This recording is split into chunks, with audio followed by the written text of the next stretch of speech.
నమస్తే, welcome to TV 24 news. Headlines చూద్దాం. జగన్ నేతృత్వంలో వైఎస్ఆర్సీపీ పీఏసీ భేటీ, పెద్దిరెడ్డి, బొత్స తదితర నేతల హాజరు. తాజా రాజకీయ పరిణామాలపై కీలక చర్చలు. శాసనసభ ప్రణాళికపై దృష్టి పెట్టిన నేతలు.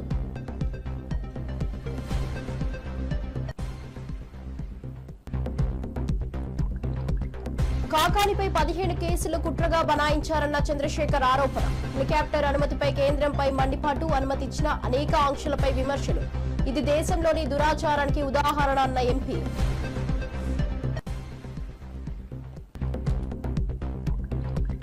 తిరుమల శ్రీవారి దర్శించుకున్న ఇస్రో చైర్మన్. నిసార్ శాటిలైట్ ప్రయోగానికి ముందు భక్తి సందర్శన. జిఎస్ఎల్వి ద్వారా ప్రయోగించనున్న శాటిలైట్ భూ పరిశీలనకు ఉపయోగపడనున్న శాస్త్రీయ ఉపగ్రహం.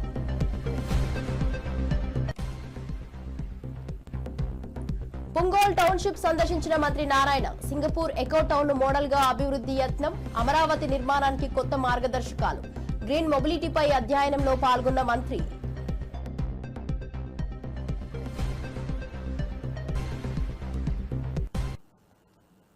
డీటెయిల్ చూస్తే బీసీల రిజర్వేషన్ కోసం దీక్షకు కవిత సిద్ధం. బీసీ రిజర్వేషన్ల సాధన కోసం ఎమ్మెల్సీ కవిత 72 గంటల నిరాహార దీక్ష చేపట్టనున్నట్లు ప్రకటించారు. కేంద్ర రాష్ట్ర ప్రభుత్వాలపై ఒత్తిడి తేవాలన్నదే దీక్ష వెనుక ఉద్దేశమని తెలిపారు. ఆగస్టు 4, 5, 6 తేదీల్లో తెలంగాణ జాగృతి దీక్ష జరగనుంది. బీసీల హక్కుల సాధనకు ప్రతి ఒక్కరూ కలిసి రావాలని ఆమె పిలుపునిచ్చారు. ఇది సమానత కోసం సాగే పోరాటమన్నారు. ఆగస్టు 4, 5, 6 తారీఖున నేను ఇదివరకు ఎట్లా అయితే అంబేద్కర్ విగ్రహ సాధన కోసం 72 గంటల నిరాహార దీక్ష చేశానో, బీసీ బిల్లు సాధన కోసం కూడా రాష్ట్ర కేంద్ర ప్రభుత్వాలపై ఒత్తిడి పెంచడానికి, మన తెలంగాణ రాష్ట్రంలో బీసీ బిడ్డలకు ఎంత అవసరం ఉంది బీసీ బిల్లు అనేటటువంటి అంశాలని ప్రపంచానికి తెలియజెప్పడానికి తెలంగాణ జాగృతి అధ్యక్షురాలుగా, తెలంగాణ బిడ్డగా, ఒక సోదరిగా నేను నిరాహార దీక్ష 72 గంటలది 4, 5, 6 ఆగస్టు నాడు చేయబోతా ఉన్నాను. దీనికి సంబంధించి మేము ప్రభుత్వానికి కూడా ఇమీడియట్గా పర్మిషన్ కోసం పెట్టుకుంటాం. వాళ్ళు పర్మిషన్ ఇస్తే మంచిది, ఇవ్వకపోతే ఎక్కడ వీలైతే అక్కడ కూర్చొని 72 గంటలు మాత్రం ఖచ్చితంగా దీక్ష చేస్తాం. నాకున్న కాన్ఫిడెన్స్, నాకున్న విశ్వాసం ఏంటంటే అంబేద్కర్ విగ్రహం సాధించడానికి ఉమ్మడి ఆంధ్రప్రదేశ్లో 72 గంటలు నేను నిరాహార దీక్ష చేసిన. ఆ తర్వాత అనౌన్స్మెంట్ వచ్చింది. కిరణ్ కుమార్ రెడ్డి గారు ఆనాడు ఒత్తిడికి తలొగ్గి అంబేద్కర్ విగ్రహాన్ని అసెంబ్లీలో పెట్టడం జరిగింది. అదే పంతాను, అదే గాంధేయవాదాన్ని, అదే ప్రజాస్వామిక పరిధిలో మేము నిరసన తెలియజేస్తాం, అవసరాన్ని తెలియజేస్తాం. బీసీ బిల్లు ఎందుకు రావాలన్న అవసరాన్ని, మా నిబద్ధతను ప్రపంచానికి చాటుతామని ఈ సందర్భంగా మీ అందరికీ కూడా నేను తెలియజేస్తూ, నాగార్జున సాగర్ డ్యాం గేట్లు ఎత్తి నీటిని విడుదల చేయడంపై మంత్రి ఉత్తమ్ హర్షం వ్యక్తం చేశారు. ఇది ఆధునిక దేవాలయమని పేర్కొన్నారు. ఈ ప్రాజెక్టు ద్వారా 2 తెలుగు రాష్ట్రాల్లో కలిపి 22 లక్షల ఎకరాలకు నీరు అందుతుందని చెప్పారు. సాగర్ నీటిని రైతులు ఆశతో ఎదురుచూస్తున్నారని, సాగునీటి క్షామం తీరుతుందని తెలిపారు. సాగర్ నీటి వినియోగంపై సమర్థిత చర్యలు తీసుకుంటున్నామని చెప్పారు. నేను ఉమ్మడి నల్గొండ జిల్లా ఇన్ఛార్జ్ మంత్రివర్యులు అడ్లూరి లక్ష్మణ్ గారు, స్థానిక శాసనసభ్యులు జేవీ రెడ్డి గారు, మిర్యాలగూడ ఎమ్మెల్యే బిఎల్ఆర్ గారు, శాసన మండలి సభ్యులు శంకర్ నాయక్ గారు, మాజీ జిల్లా పరిషత్ వైస్ చైర్మన్ ప్రియమిత్రుడు లింగారెడ్డి గారు, స్థానిక పెద్దలందరూ కలిసి కూడా ఈ నాగార్జున సాగర్ గేట్లు మరియు ఎత్తడం, కృష్ణానదిలోకి నీళ్లు వదలడం, ఇది ఎంతో సంతోషం, సంతృప్తి, ఆనందదాయకమైన విషయం అని చెప్పి నేను మనవి చేస్తున్నాను. ఇది ఒక ఆధునిక దేవాలయం. జవహర్ లాల్ నెహ్రూ గారు ఈ నాగార్జున సాగర్ డ్యాంకి పునాది వేయడం జరిగింది. దేశం కోసం ప్రాణాలు అర్పించిన వీర వనిత మాజీ ప్రధాని ఇందిరాగాంధీ గారు ఈ యొక్క ప్రాజెక్టు ప్రారంభం చేయడం జరిగింది. నాగార్జున సాగర్ డ్యామ్ ద్వారా 2 రాష్ట్రాలకు కలిపి 22 లక్షల ఎకరాలకి ఆయకట్టుకి నీళ్ళు అందించే ఒక మహత్తర గొప్ప ఈరోజు నేను ఉమ్మడి నల్గొండ జిల్లా రేవంత్ రెడ్డి ముఖ్యమంత్రి అయిన తర్వాత ఇచ్చినవి కేవలం 5,089 ఉద్యోగాలేనని విమర్శలు వెల్లువెత్తుతున్నాయి. గత ప్రభుత్వ నియామకాలకు పత్రాలు ఇచ్చినట్టు మోసం చేశారన్న ఆరోపణలు వచ్చాయి. గురుకుల ఉద్యోగాలకు పత్రాలు ఇచ్చినా వాస్తవిక నియామకం జరగలేదని పేర్కొన్నారు. ఎన్నోసార్లు ఇల్లు ముట్టడించినా స్పందన లేదని, వేల కుటుంబాలు నష్టపోయాయని ఆగ్రహం వ్యక్తమవుతోంది. నోటిఫికేషన్ మీరు ఇవ్వలేదు, ఎగ్జామ్ మీరు పెట్టలేదు, గ్రౌండ్ మీరు పెట్టలేదు, ఏది పెట్టకుండా ఉద్యోగాలు మీ ఎట్టయితాయి? నియామక పత్రాలు మాత్రమే చేస్తే ఉద్యోగాలు మీ అకౌంట్లో పడతాయా? లేదు, మీ ఉద్యోగాలు మీరు చెప్తున్నారు. మరి ఎన్నికల మేనిఫెస్టోలో టీఆర్ఎస్ పార్టీ ఇచ్చిన ఉద్యోగాలే మేము ఇస్తున్నామని చెప్పిరా? మీరేమన్నా చెప్పలే కదా. వాళ్ళు ఇస్తున్న ఉద్యోగాలు మేము కల్పిస్తామని ఎక్కడ చెప్పలే. వాళ్ళు ఇచ్చిన ఉద్యోగాలు మీ అకౌంట్లో వేసుకున్నారు. ఎందుకంటే ఎస్ఐ కానిస్టేబుల్ నోటిఫికేషన్ ఇచ్చింది గత గవర్నమెంటే, ఎగ్జామ్ పెట్టింది గత గవర్నమెంటే, గ్రౌండ్ పెట్టింది గత గవర్నమెంటే, పత్రాలు మాత్రమే ఇచ్చిండు రేవంత్ రెడ్డి గారు. రెండో అంశం, గురుకులాలు 9,000 ఉద్యోగాలు వేశారు. 9,000 ఉద్యోగాల సంబంధించి ఎగ్జామ్ పెట్టింది గత గవర్నమెంటే, నోటిఫికేషన్ ఇచ్చింది గత గవర్నమెంటే, రిజల్ట్ ఇచ్చింది గత గవర్నమెంటే. కేవలం పత్రాలు ఇచ్చారు. ఆ పత్రాలు కూడా మీరు పార్లమెంట్ ఎన్నికల కోసం డిఎల్ ఇచ్చిన తర్వాత జేఎల్ తర్వాత పీజీటీ, పీజీ టీజీటీ ఇట్లా పైకి వెళ్ళి ఇవ్వాలా. కానీ మధ్యలో పీజీటీ ఇచ్చారు. ఎందుకు ఇచ్చారంటే డిఎల్కి డెమో పెట్టాలి, దానికి ఇంటర్వ్యూ ఉంటుంది. జేఎల్కు డెమో ఉంటే ఇంటర్వ్యూ ఉంటుంది. అవి పెడతానికి కొన్ని నెల రోజులు పడుతుంది. నెల రోజుల్లోగా మీ ఉద్యోగ పత్రాలు ఇవ్వాలి కదా. అంటే రేవంత్ రెడ్డి ఎన్నికల ముందు కోసమే, మేము ఉద్యోగాలు చెప్పుకోవడం కోసమే మీరు ఇవాళ గురుకులాలలో 2,500 ఉద్యోగాలు మిగిల్చుకున్నారు. ఇవాళ 2,500 ఉద్యోగాలు మిగిలిపోయినాయి. 2,500 కుటుంబాలు వాళ్ళని మీరు సర్వనాశనం చేసి పడేశారు. ఎందుకంటే ఉద్యోగాలు వస్తాయని చెప్పేసి రాసిరు, 1:2 లిస్టులో ఉన్నారు, పత్రాలు ఇచ్చారు, సర్టిఫికేట్ వెరిఫికేషన్ అయిపోయింది, అన్నీ అయిపోయినాయి. కానీ ఉద్యోగాలు మాత్రం రోడ్డు మీద ఇందిరా పార్క్ 5 సార్లు ధర్నా పెట్టిరు. రేవంత్ రెడ్డి గారి ఇంటిని ముట్టడి కూడా 10 సార్లు ముట్టడి చేశారు. అయినా కూడా వాళ్ళ గోస ఇంతవరకు పట్టించుకున్నోడే లేడు. ఎస్ఐ కానిస్టేబుల్ 3,500 ఉద్యోగాలు మిగిలిపోయినాయి. గ్రూప్ 4లో 3,500 ఉద్యోగాలు మిగిలిపోయినాయి. మీరు ఇచ్చిన 60,000 ఉద్యోగాలు అని చెప్తారు కదా, మీరు 60,000 ఉద్యోగాలు ఇవ్వలే, 10,000 ఉద్యోగాలు మిగిల్చుకున్నారు. మీరు వాస్తవంగా చెప్పండి, 10,000 ఉద్యోగాలు మిగిల్చుకున్నారు, కొత్త ఇవ్వాల. సర్టిఫికేట్లు ఇచ్చేసి పత్రాల సీఎం అంటే ఎట్లా చెప్పండి మీరు? రేవంత్ రెడ్డి గారిని మేము ప్రెస్ క్లబ్లలో మాట్లాడి, ఆడ మాట్లాడి, ఈడ మాట్లాడి కాంగ్రెస్ పార్టీని గెలిపిస్తే ఇవాళ పత్రాల సీఎం అయిపోయింది రేవంత్ రెడ్డి గారు. మీ గౌరవ భావంతో మేము కాంగ్రెస్ పార్టీని గెలిపిస్తే ఇవాళ మీరు ఇప్పటి వరకు ఇచ్చిన ఉద్యోగాలు కేవలం 5,000 ఉద్యోగాలు మాత్రమే. ఓన్లీ 5,000 ఇచ్చారండి. 5,089 ఉద్యోగాలు. ఆగస్టు 5, 6, 7 తేదీల్లో బీసీలకు 42% రిజర్వేషన్ కోసం ఢిల్లీకి వెళ్లనున్నట్టు మంత్రి పొన్నం ప్రభాకర్ తెలిపారు. రాష్ట్రపతి అపాయింట్మెంట్ కోరామన్నారు. తెలంగాణ కాంగ్రెస్ ఎంపీలు, ఎమ్మెల్యేలు, మంత్రులతో పాటు దేశవ్యాప్తంగా కాంగ్రెస్ మద్దతుదారులంతా ఢిల్లీకి వెళ్తున్నామని వెల్లడించారు. రిజర్వేషన్ల కోసం సమైక్యంగా పోరాడాల్సిన అవసరం ఉందని పిలుపునిచ్చారు. ఆగస్టు 5, 6, 7 3 రోజులు గౌరవ ముఖ్యమంత్రి గారు అపాయింట్మెంట్ అడుగుతా ఉన్నారు. గౌరవ పార్లమెంటు ప్రతిపక్ష నాయకులు అపాయింట్మెంట్ అడుగుతారు. గౌరవ రాజ్యసభ ప్రతిపక్ష నాయకుడు కూడా రాష్ట్రపతి గారు అపాయింట్మెంట్ అడిగి దేశంలో ఉన్నటువంటి కాంగ్రెస్ పార్టీ మిత్రపక్షాలతో సహా 100 మంది ఎంపీల పైన, రాజ్యసభ సభ్యులతో సహా తెలంగాణలో ఉన్నటువంటి ప్రతి శాసనసభ్యుడు, శాసనమండలి సభ్యుడు, ఎంపీలు, మంత్రులు అందరం కూడా 5, 6, 7 ఢిల్లీకి వెళ్తా ఉన్నాం. తెలంగాణలో ఉన్నటువంటి బీసీ మేధావులు, బీసీల నాయకులు, కుల సంఘాల నాయకులు ఆనాడు ఏ జాయింట్ యాక్షన్ కమిటీ వేసుకొని తెలంగాణ ఉద్యమం కొరకు పోరాడినో ఇవాళ ఇది ఒక కీలకమైనటువంటి దశ. గ్రామీణ ప్రాంతాల్లో మనకు వచ్చేటువంటి 42% రిజర్వేషన్ కాపాడుకోవడానికి, అమలు చేసుకోవడానికి ఒక అవకాశాన్ని వినియోగించుకునే బాధ్యత క్షేత్రస్థాయిలో ఉన్నటువంటి అన్ని కుల సంఘాలది, బీసీ సంఘాలది, బీసీ మేధావులది. మా చిత్తశుద్ధితో మేము ఉన్నాం. ఎక్కడ కూడా 1% డివేట్ కాకుండా మా ముఖ్యమంత్రి గారు అనేక సందర్భాల్లో ఎన్ని విమర్శలు వచ్చినా, ఎవరిని చెప్పినా ఉప ముఖ్యమంత్రి గారు, సబ్ కమిటీ చైర్మన్, పిసిసి అధ్యక్షులు అందరూ కూడా టోటల్ క్యాబినెట్. భూములపై వైఎస్ఆర్సీపీ ప్రతినిధి ఘాటు ఆరోపణ. నవ ఏపీ కూటమి ప్రభుత్వం ఖరీదైన భూములను కేకుల్లా కట్ చేసి తమకు అవసరమైన వారికి పనిచేస్తోందని పుత్త శివశంకర్ రెడ్డి ఆరోపించారు. లూలు మాల్ కోసం విశాఖ, విజయవాడలో వేల కోట్ల విలువైన భూములు కేటాయించారని తెలిపారు. ప్రజా సంఘాల వ్యతిరేకతను పట్టించుకోకుండా ప్రభుత్వ భూములను అప్పగిస్తున్నారన్నారు. దీని వెనుక స్వార్థ రాజకీయాలున్నారన్నది ఆయన ఆరోపణ.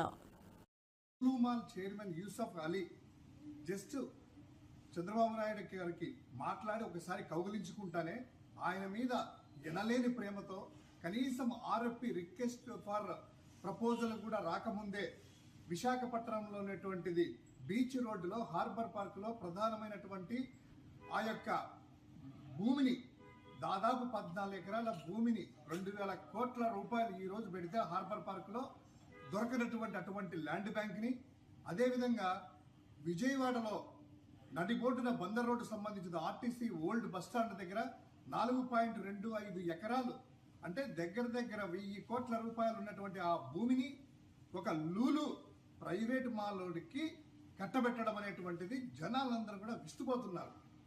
అదేవిధంగా ఇది ఇప్పుడే కాదు, గతంలో కూడాను హైదరాబాద్లో అపధర్మ ముఖ్యమంత్రిగా ఉన్నప్పుడు ఐఎంజీ భూములను కూడాను ఇదే విధంగా ధారదత్తం చేయడం చూసాం. అంతటితో ఆగలేదు. ఈరోజు ఉర్సా అనేటువంటి వాళ్ళకి దాదాపు 60 ఎకరాలు 1,000 కోట్ల రూపాయలు.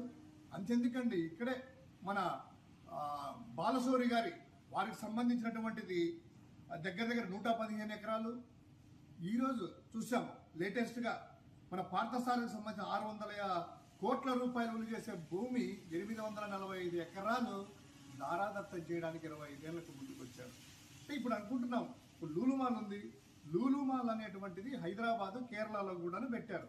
హైదరాబాద్ కేరళలో ప్రభుత్వం ఒక్క రూపాయి కానీ ఒక్క సెంటు కానీ ఇవ్వలేదు. ప్రైవేట్ భూముల దగ్గర తీసుకొని వాళ్ళు డెవలప్ చేసుకొని ఇచ్చారు.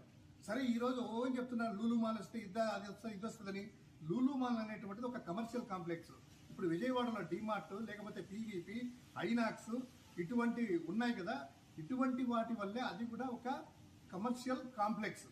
ఇదే లూలుమాల్లో ఏమైనా పేదోడు ఏమైనా వెళ్తాడు అనుకుంటే హైదరాబాద్లో చూస్తే మనం వెళ్తే కాకాని గోవర్ధన్ రెడ్డిపై అక్రమంగా 17 కేసులు బనాయించారని ఎమ్మెల్సీ చంద్రశేఖర్ రెడ్డి ఆరోపించారు. వైఎస్ జగన్ పరామర్శకు వెళ్లేందుకు హెలికాప్టర్ పర్మిషన్ నిరాకరించడం కుట్రలతో నిండి ఉందన్నారు. చివరికి అనుమతి ఇచ్చినా ఎన్నో ఆంక్షలు విధించడం దేశంలో ఎక్కడా లేని దురాచారమని మండిపడ్డారు. అధికార దుర్వినియోగానికి ఇది పరాకాష్ట అని వ్యాఖ్యానించారు. మోపబడి 2 నెలలకు పైగా ఆయన జైల్లోనే ఉండడం కూడా అందరికీ తెలిసిన విషయమే. అలానే ఇటీవల కాలంలో నల్లబరెడ్డి ప్రసన్న కుమార్ రెడ్డి గారి ఇంటిని ధ్వంసం చేయడం, అది కూడా ఎప్పుడు మన నెల్లూరు చరిత్రలో ఎప్పుడు కూడా చూడలే. ఆంధ్ర రాష్ట్రంలో కూడా అటువంటి పరిస్థితులు ఎప్పుడు కూడా గమనించలే. మరి ఇట్లాంటి దురదృష్టకర సంఘటనలు నెల్లూరులో జరగడం చాలా బాధాకరం. చాలామంది జరిగినటువంటి తీరుని, ఇటీవల కాలంలో పెడుతున్నటువంటి అక్రమ కేసుల్ని, వీటన్నింటినీ కూడా చూస్తూ ఉన్న తర్వాత నెల్లూరు జిల్లాలో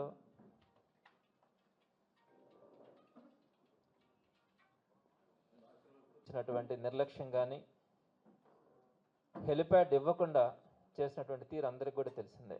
లాస్ట్ మినిట్లో 1 డే బిఫోర్గా జైలుకు పక్కన ఉన్నటువంటి ఒక అడవిలో హెలిప్యాడ్ని చూపించి, ఇక్కడ మీరు ల్యాండ్ కావాలా, పక్కనే ఉన్నటువంటి జైల్లో గోవర్ధన్ రెడ్డి గారిని పరామర్శించి మళ్ళీ వెంటనే మీరు హెలికాప్టర్ ద్వారా తిరిగి వెళ్ళాలా అని చెప్పి ఆ రోజు చెప్పడం కూడా జరిగింది. అయితే అది ఎట్లాంటి పరిస్థితుల్లో సాధ్యం కాదు. సో పబ్లిక్ని జగన్మోహన్ రెడ్డి గారిని చూడడానికి రావడం కానీ ఇవన్నీ కూడా జరుగుతాయి. సో ఆ ప్లేస్ని కూడా 1 డే లోపల హెలిప్యాడ్ని తయారు చేయడం కూడా సాధ్యం కాదని చెప్పి ఆ రోజు నిరాకరించడం కూడా జరిగింది. అయితే ఎటకేళ్ళకి ఈరోజు మరి 2 దురదృష్టకరణ సంఘటనలు జరగడం కానీ, అలానే నెల్లూరులో జరుగుతున్నటువంటి పరిణామాలు కూడా విపరీతమైనటువంటి స్థాయిలో ఉండడం, వీటన్నిటిని చూసిన తర్వాత జగన్మోహన్ రెడ్డి గారు రేపు 31వ తారీఖున అంటే గురువారం రోజు నెల్లూరుకి రావాలని గోవర్ధన్ రెడ్డి గారిని ములాఖతు ద్వారా పరామర్శించి అక్కడి నుంచి ప్రసన్న కుమార్ రెడ్డి గారి ఇంటికి వచ్చి అక్కడ జరిగినటువంటి తీరుని దాన్నంతా కూడా తెలుసుకోవడం కానీ, ఆ కుటుంబ సభ్యులను పరామర్శించడం కానీ చేయాలన్న ఆలోచనతో రేపు 31వ తారీఖున అంటే గురువారం రోజున ఉదయం 10 గంటలకి హెలికాప్టర్ ద్వారా రావడం కూడా జరుగుతూ ఉంది. అయితే ఈ సందర్భంగా చాలా దురదృష్టం అనే చెప్పాలా, విపరీతమైనటువంటి ఆంక్షలు నిన్నటి నుంచి అధికారులు, పాపం వాళ్ళని కూడా మనం ఏం మాట్లాడడానికి లేదు, వాళ్ళకే అర్థమవుతా ఉంది. నెల్లూరుకు జగన్ పర్యటనపై ఉత్కంఠ. జూలై 31న వైఎస్ జగన్ నెల్లూరులో పర్యటించనున్నారు. జైలులో ఉన్న ఖాకారిని ములాఖాత్ చేసి అనంతరం ప్రసన్న కుమార్ రెడ్డి ఇంటికి వెళ్లి కుటుంబాన్ని పరామర్శించనున్నారు. ఈ పర్యటనలో ఆయన పలు కీలక స్థానాల్లో ఆత్మీయ సమావేశాలు నిర్వహించనున్నారని సమాచారం. నాయకులపై జరుగుతున్న అక్రమ చర్యలను ప్రజల ముందు ఉంచే కార్యక్రమంగా ఇది మారనుంది. ములాఖత్ కార్యక్రమం ఉంటుంది ఆ రోజు 10:30-11 గంటల మధ్యలో. మరి అక్కడి నుంచి ఆ ములాఖత్ అయిన తర్వాత ఈవెన్ రాయలసీమలో కూడా ఎప్పుడూ జరగని విధంగా ఈ నెల్లూరు జిల్లాలో ప్రసన్న కుమార్ రెడ్డి గారి ఇంటి మీద 200 పైబడి దౌర్జన్యకాండ సృష్టించినప్పుడు ఏదైతే నల్లపరెడ్డి శ్రీనివాసరెడ్డి గారు ఉన్నారో ఆయన వైఫ్ మరి పెద్దావిడి ఆ ఇంట్లో ఒక్కావిడే ఉండటం, ఆ దౌర్జన్యకాండకి ఆ వయసులో ఎంతో భయభ్రాంతులకు గురైన ఆవిడ్ని ప్రసన్న కుమార్ రెడ్డి గారిని పరామర్శించడానికి జగన్మోహన్ రెడ్డి గారు వాళ్ళ ఇంటికి రావటం జరుగుతుంది. మరి ఆ జగన్మోహన్ రెడ్డి గారు 31వ తారీఖున కార్యక్రమాన్ని మా నాయకులు మా కార్యకర్తలు స్వాగతిస్తారని చెప్పి తెలియజేస్తా ఉన్నాను. ఒక కేసు తర్వాత ఒక కేసు పీటీ వారెంట్లు వేసి ఇబ్బందులు పెడుతున్న జగన్మోహన్ రెడ్డి గారు వచ్చి జూలై 31న జగన్ నెల్లూరు పర్యటనను అడ్డుకునేందుకు కూటమి కుట్రలు చేస్తున్నదని వైఎస్ఆర్సీపీ ప్రతినిధి కారుమూరు వెంకటరెడ్డి ఆరోపించారు. కాకానిని పరామర్శించేందుకు టీడీపీ గుండాల దాడితో నష్టపోయిన ప్రసన్న కుమార్ రెడ్డి ఇంటికి జగన్ వెళ్తున్నారన్నారు. హెలిప్యాడ్ వద్ద కేవలం 10 మందికే అనుమతి ఇవ్వడం దారుణమని విమర్శించారు. ఇది ప్రజాస్వామ్యంపై దాడిగా అభివర్ణించారు. ఏదైతే ఏకైక లక్ష్యంతో ఈ కూటమి ప్రభుత్వం పనిచేస్తా ఉందనేది మనకు అనేక సార్లు స్పష్టంగా కనపడింది. మరొకసారి నెల్లూరు జిల్లా పర్యటనని అడ్డుకోవాలని చెప్పేటటువంటి దానికి వాళ్ళు విధించినటువంటి ఆంక్షలు చూస్తేనే మీకు అర్థమవుతుంది. జగన్ నెల్లూరు పర్యటన పైన అడుగడుగున ఆంక్షలు విధిస్తూ జగన్మోహన్ రెడ్డి గారి హెలీప్యాడ్ దగ్గర కంటే కేవలం 10 మందికి మాత్రమే అనుమతిస్తారంట. జగన్మోహన్ రెడ్డి గారి వెంట ఎవరో రాకూడదంట. ఏదైతే జగన్మోహన్ రెడ్డి గారి వెంట వచ్చే వారికి నోటీసులు ఇస్తామని చెప్పి ముందుగానే నోటీసులు ఇస్తున్నటువంటి పరిస్థితి. ఈ నెల 31 అంటే జూలై 31న 13 అక్రమ కేసుల్లో జైల్లో ఉన్నటువంటి 13 అక్రమ కేసుల్లో ఈ కూటమి ప్రభుత్వం వచ్చిన తర్వాత నెల్లూరు జిల్లా అధ్యక్షుడిగా పనిచేస్తున్నటువంటి మాజీ మంత్రిగా ఉన్నటువంటి కాకాని గోవర్ధన్ రెడ్డి గారిపై 13 అక్రమ కేసులు బనాయించింది కూటమి ప్రభుత్వం. ఆ 13 అక్రమ కేసుల్లో జైల్లో ఉన్నారు. ఈరోజు ఏదైతే ఆ జైల్లో ఉన్నటువంటి కాకాని గోవర్ధన్ రెడ్డి గారిని పరామర్శించడానికి జగన్మోహన్ రెడ్డి గారు వెళ్తున్నారు. అలానే 50 సంవత్సరాలుగా రాజకీయాల్లో ఉండి 6 సార్లు ఎమ్మెల్యే, వాళ్ళ తండ్రి గారు అంతకుముందు మంత్రిగా చేశారు, 3 సార్లు ఎమ్మెల్యేగా, మొత్తంగా వాళ్ళ కుటుంబం 9 సార్లు ఎమ్మెల్యే. అలాంటి నల్లపరెడ్డి ప్రసన్న కుమార్ రెడ్డి గారి కుటుంబం మీద హత్యాయత్నం వాళ్ళు చేసినటువంటిది. ఇంటి మీదకి వచ్చి ఇల్లు మొత్తం ధ్వంసం చేసి ఈ తెలుగుదేశంలో ఉన్నటువంటి ఎమ్మెల్యేగా ఉన్నటువంటి వేమిరెడ్డి ప్రశాంతి తన అనుచరులను పంపించేసి పూర్తిగా ఇంటిని ధ్వంసం చేసి వేమిరెడ్డి ప్రశాంతి గారు తన అనుచర వర్గం మొత్తాన్ని రౌడీలందరినీ పంపి ఏ విధంగా చేసిందో మనం అన్ని చూసాం. అంటే ప్రసన్న కుమార్ రెడ్డి గారిని చంపేయాలనేటువంటి ప్రయత్నం జరిగింది. ఆయన అక్కడ ఆ టైంకి ఇంట్లో లేరు కాబట్టి సరిపోయింది. సో ఆ ప్రసన్న కుమార్ రెడ్డి గారిని వాళ్ళ ఇంటికి వెళ్ళి ఆ కుటుంబాన్ని పరామర్శించడానికి జగన్మోహన్ రెడ్డి గారు వెళ్తుంటే వాళ్ళు ఇచ్చినటువంటి ఆంక్షలు, వాళ్ళు పెట్టినటువంటి ఆంక్షలు చూడండి. వెంకటాచలం మండలం చెముడుగుంటలోని సెంట్రల్ జైలు సమయంలో పోలీసులు అనుమతించిన హెలీప్యాడ్ వద్దకు కేవలం 10 మంది మాత్రమే వెళ్ళాలి. వైఎస్ఆర్సీపీ పీఏసీ సమావేశం ప్రారంభం. వైఎస్ఆర్సీపీ అధ్యక్షుడు వైఎస్ జగన్ నేతృత్వంలో పార్టీ పీఏసీ సమావేశం ప్రారంభమైంది. పెద్దిరెడ్డి, బొత్స, తమ్మినేని, ఆర్కే రోజా, లక్ష్మీ పార్వతి తదితర నేతలు పాల్గొన్నారు. తాజా రాజకీయ పరిణామాలు, వ్యూహాత్మక నిర్ణయాలపై చర్చ జరిగింది. పార్టీ బలోపేతానికి తీసుకోవాల్సిన చర్యలు, శాసనసభ సమావేశాల ప్రణాళికపై దృష్టి పెట్టినట్లు సమాచారం. ముఖ్య నేతల మధ్య కీలకంగా చర్చలు సాగుతున్నాయి.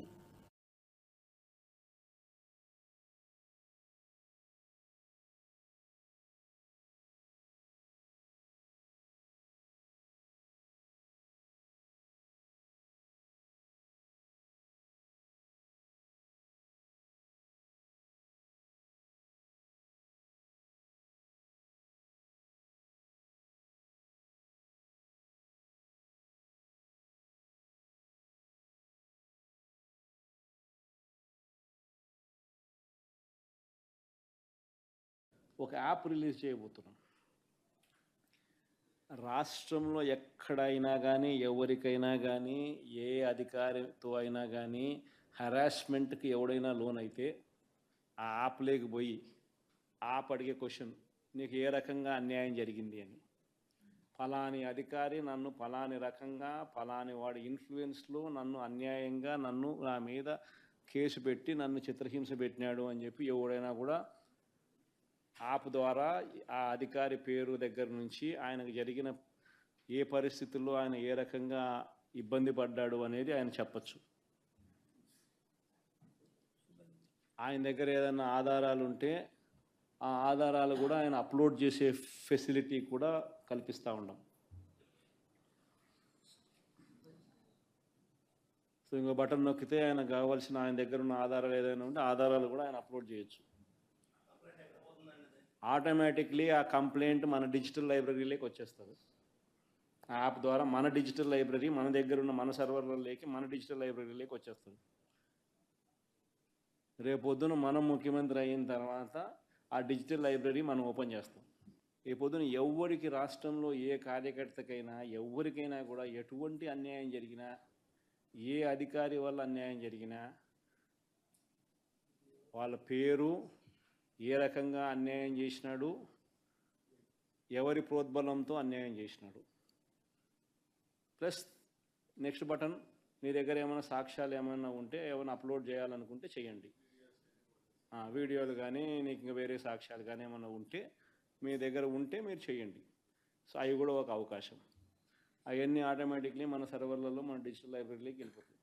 మనం వచ్చిన తర్వాత అవి ఓపెన్ చేసి ఎవడెవడైతే మన కార్యకర్తలను అన్యాయం చేసినాడో వాళ్ళందరినీ కూడా చట్టం ముందర ఏ రకంగా నిలబెట్టాలనో ఆ రకంగా నిలబెట్టించి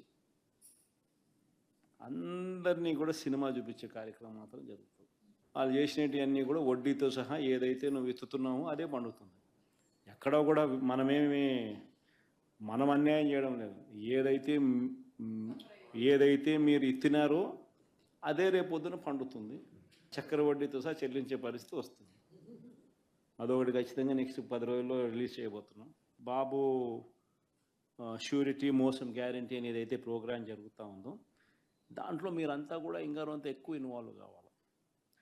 అంటే ఈ ప్రోగ్రాం అనేది అన్ని చోట్ల బాగా జరుగుతూ ఉంది. ఆర్గనైజ్డ్ పద్ధతిలోకి తీసుకొని రావాలంటే గ్రామ కమిటీస్ను మనం ఎఫెక్టివ్లీ ఫామ్ చేయాలి. ఎఫెక్టివ్లీ మనం ఫామ్ చేసే ఒక అవకాశం దీనివల్ల మనకు వచ్చింది ఈ ప్రోగ్రాం వల్ల. ఈ ప్రోగ్రాము ఎందుకు ఎంత బాగా ఉందంటే ప్రతి చోట కూడా చంద్రబాబు నాయుడు చేసిన మోసం అనేది క్లియర్ కట్గా కనిపిస్తూ ఉంది. ప్లస్ మోస్ట్ ఇంపార్టెంట్ థింగ్ ఏంటంటే మనం ఆపరేషన్ సింధూర్పై అమిత్ షా కీలక ప్రకటన. ఆపరేషన్ సింధూర్ విజయవంతంగా పూర్తయిందని కేంద్ర హోంమంత్రి అమిత్ షా వెల్లడించారు. పహల్గామ్ ఉగ్రదాడికి పాల్పడిన నిందితులను భారత ఆర్మీ మట్టుబెట్టిందన్నారు. పాకిస్తాన్ స్థావరాలను ధ్వంసం చేశామని చెప్పారు. ఇక జమ్మూ కాశ్మీర్ పోలీసులకు ప్రత్యేక అభినందనలు తెలిపారు. దేశ భద్రతను కాపాడే అంశంలో ప్రభుత్వం ప్రతిష్టాత్మకంగా వ్యవహరిస్తోందన్నారు. దేశ ప్రజలు భద్రంగా ఉన్నారని తెలిపారు. नूर खान चकलाला एयरबेस तोड़ दिया गया, मुरीद तोड़ दिया गया, सुगुर्दा तोड़ दिया गया, रफीकी तोड़ दिया गया, रहीम यार खान तोड़ दिया गया, जकोबाबाद तोड़ दिया गया, सुक्कुर और भोलारी भी तोड़ दिए और सुक्कुर, लाहौर, अरिफवाला, चुनेन, जकोकाबाद और नया चोर ये 6 रडार सिस्टम भी उनके पूरी तरह से ध्वस्त कर दिए। 2 surface to air guided weapon Lahore और ओकारा में इनका जखीरा भी समाप्त कर दिया गया। और मान्यवर ये हर चीज में पॉलिटिक्स करते, हर चीज में। जब उन्होंने हमारे रिहायशी इलाकों पर हमला किया फिर भी हमने इनके रिहायशी इलाकों पर हमला नहीं किया, सिर्फ इनके एयरबेस और एयर डिफेंस सिस्टम को निशाना बनाया और उनकी आक्रमण करने की क्षमता को पंगु कर रख दिया। हमारी पूरी सेना, पूरी वायुसेना, पूरी नौसेना अक्षुण्ण थी और उनकी हमला करने की क्षमता को हमने छिन्न विछिन्न कर दिया। पाकिस्तान के पास शरण में आने के अलावा और कोई चारा ही नहीं था। इसलिए मान्यवर, इसलिए 10 मई को डीजीएमओ ने, पाकिस्तान के डीजीएमओ ने भारत के डीजीएमओ को फोन किया और 5 बजे हमने इस संघर्ष को विराम दिया। 8 एयरबेस इतने सटीक तरीके से तो మంత్రి నారాయణ సింగపూర్లో పుంగోల్ పాయింట్ కేవ్ టౌన్షిప్ ను సందర్శించారు. ఇది సింగపూర్లో మొట్టమొదటి ఎకో టౌన్ గా గుర్తింపు పొందింది. సముద్ర తీరం, గ్రీన్ మొబిలిటీ, స్మార్ట్ ఇన్ఫ్రా వంటి అంశాలపై అధ్యయనం చేశారు. అమరావతి నిర్మాణానికి మద్దతుగా సుస్థిర పట్టణ అభివృద్ధి కోసం ఇదే నమూనాగా తీసుకోవాలని నిర్ణయించారు. స్థానిక అధికారులతో కలిసి పలు అంశాలను పరిశీలించారు.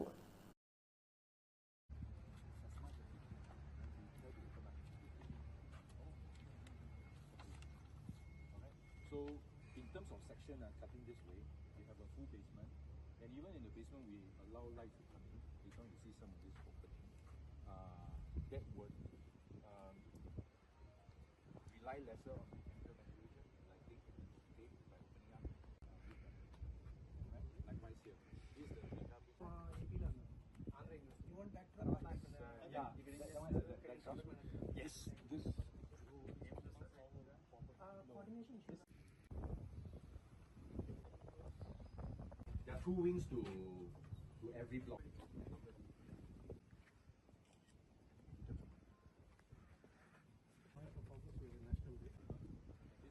This comes from 7 to 7, 7 a.m. to 7 p.m. Allow it, the public can go there. You can do hiking, you can do running sports and whatever. Sometimes even camping. So that is reserved. That one is to Pulau Ubi, another island. Also a very nice resort.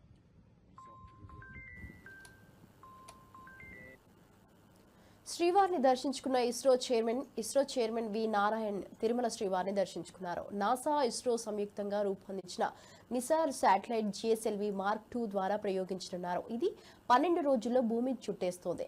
భూ పరిశీలన, ఉపద్రవ హెచ్చరికల వంటి పలు అవసరాలకు ఇది ఉపయోగపడనుంది. శాస్త్రవేత్తలు తయారు చేసిన ఈ ఉపగ్రహం ప్రయోగానికి ముందే స్వామివారిని దర్శించుకున్నారు.